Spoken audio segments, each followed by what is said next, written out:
this at the point 1, 2, or if we want to think of it, it's really the point 1, 2, 14, because if x equals 1 and y equals 2, you get 1 times 2 plus 3 times 1 times 2 squared, so z equals 14.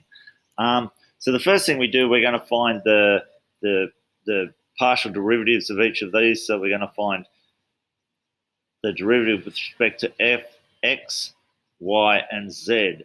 So when we differentiate this with respect to x, what we get is the y is just a constant, so we're going to get 2xy plus the y again is a constant, so 3y squared. With respect to y, now the x squared is a constant, so we're going to get x squared plus 6xy. And if we move this over and allow that to be equal to 0 equals x squared y plus 3xy squared minus z, with respect to z, the gradient is minus 1. Okay, and that's sort of how I tend to do these. What we might do, just so you can see a bit better, is try to move everything over into there. That might be better. Okay. Now, this is our gradient or derivative. What we want is this, the value of this at the point.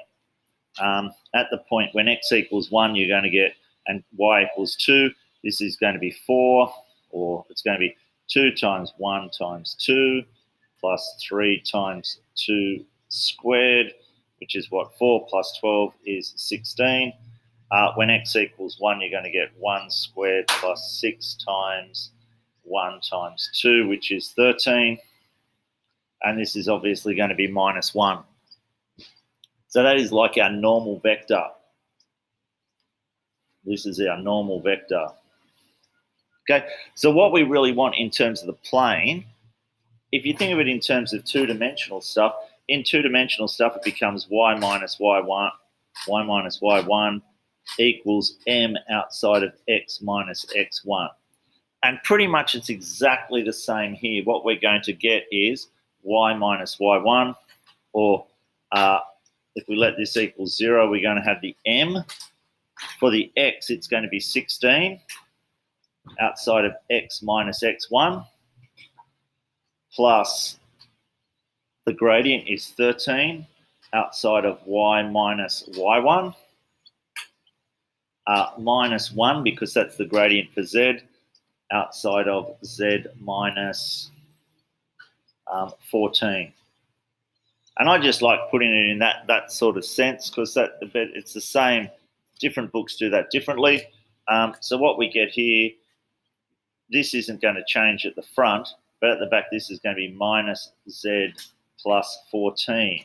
So when we take the z over, what we get is z equals 16 outside of x minus 1 plus 13 outside of y minus 2 plus 14.